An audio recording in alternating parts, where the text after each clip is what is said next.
Welcome back to my channel unknown blogger. বন্ধুরা, আজকে আমি আপনাদের সামনে 1 কেজি দেশি মোরগের মাংস রান্না করে দেখাবো। আজকে আমার ব্লগ হলো দেশি মোরগের রান্নার ব্লগ। আর আমি প্রথমে আস্তা জিরে গুঁড়ো বেজে নিচ্ছি, লাল করে কড়াইতে বেজে। এরপরে আস্তা জিরাগুলো আমি বেটে এরপরে গুঁড়ো করে নিব। তার সাথে আমি নিচ্ছি বড় বড় আকারের 3টে পেঁয়াজ, 2টি রসুন, আদা, এরপরে হচ্ছে কাঁচা লঙ্কা তৈরি করে নিব। তৈরি করার জন্য আমি এখন পরিষ্কার জলে ধুয়ে নিচ্ছি। দেখতে থাকো বন্ধুরা।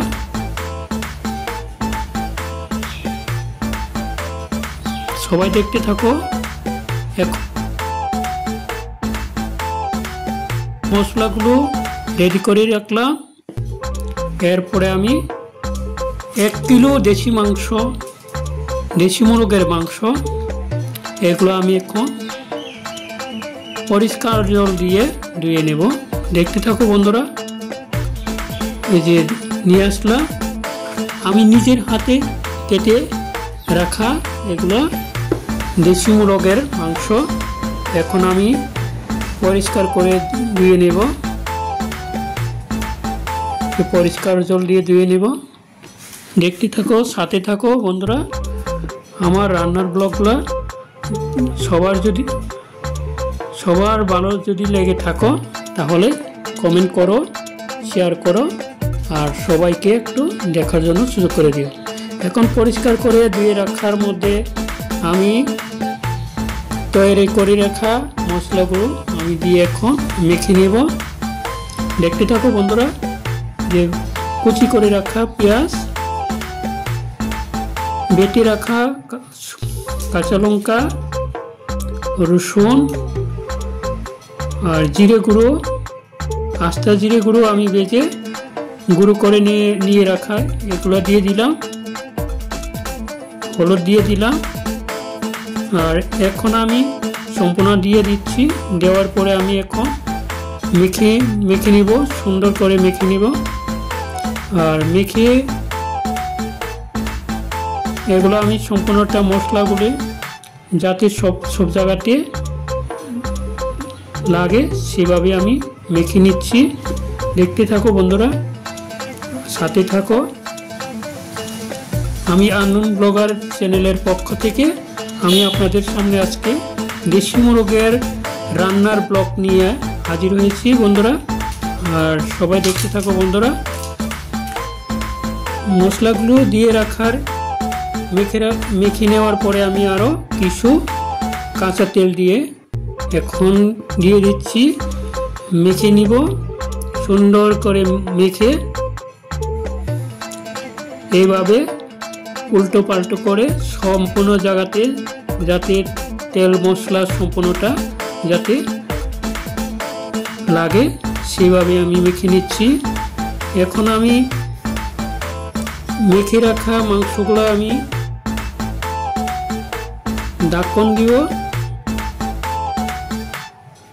ঢাকনা দিয়ে আমি খানিকক্ষণের মতো আমি রেখে দিব।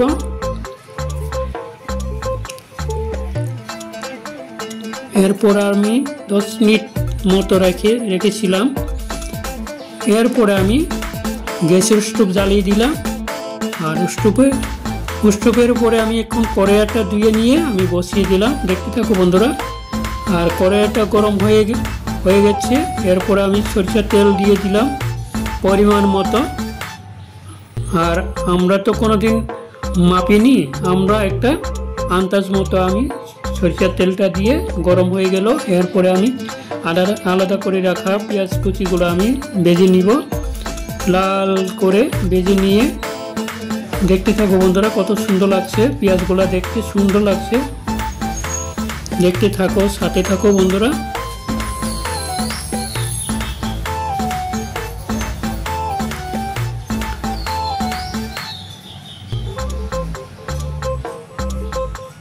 এরপরে ঢাকনা দিয়ে রাখা মাংসগুলো আমি এখন খুলে দিচ্ছি। দেখো কত সুন্দর লাগছে বন্ধুরা, ম্যারিনেট করে রাখা।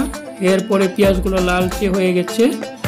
এখন আমি মাংস মেখে রাখা মাংসগুলো আমি এখন এই গরম তেলে দিয়ে দেব। দেখতে থাকো বন্ধুরা আমি কিভাবে রান্না করছি, সবাই দেখতে থাকো। আর যদি ভালো লাগে থাকে তো কমেন্ট করো। আর আপনাদের কমেন্ট আমাদের জন্য, আপনাদের কমেন্ট করা কমেন্টগুলো আমাদের জন্য অনেক মূল্যবান, কারণ আপনাদের মূল্যবান কমেন্টগুলো আমাদের অনেক ভিডিও বা অনেক কিছু ব্লগ তৈরি করতে আমাদের অনেক সাহায্য করে, উৎসাহ বাড়ায়। তাই বন্ধুরা দেখতে থাকো। আমি দেশি মাংসগুলো কষিয়ে দিচ্ছি। আমি কিন্তু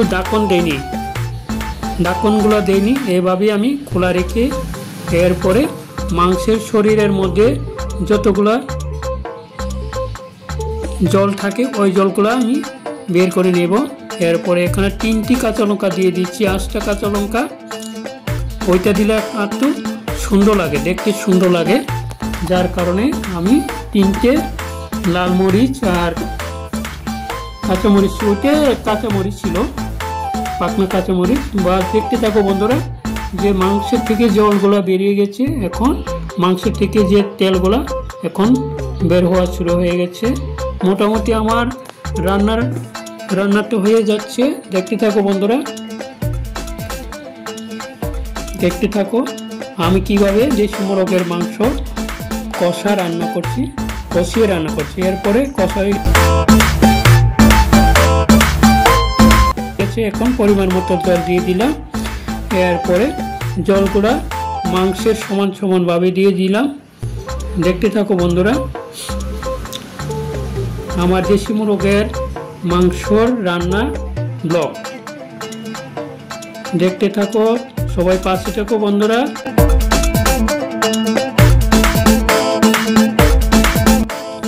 বন্ধুরা চলে আছো আমার মুরগির মাংসের রান্নাগুলা কত সুন্দর হচ্ছে দেখো। আর আমার দেশি মুরগের রান্নাগুলো কষা হয়ে গেছে, সম্পূর্ণ কমপ্লিট। এখন আমি প্লেটে করে সাজিয়ে রাখবো। বন্ধুরা এভাবে দেশি মুরগের মাংসগুলি কষিয়ে রান্না করলে খুবই টেস্টি হয়। বন্ধুরা আমার এই দেশি মুরগের রান্নার ব্লগটা আপনাদের কেমন লাগছে আর কমেন্টে অবশ্যই জানাবে।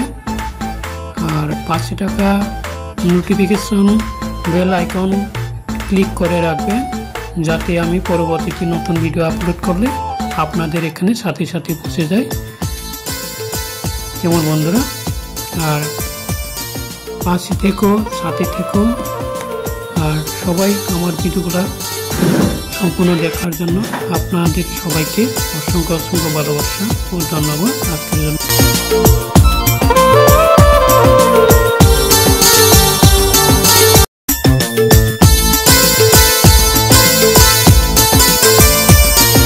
আজকের মতো সমাপ্ত করলাম।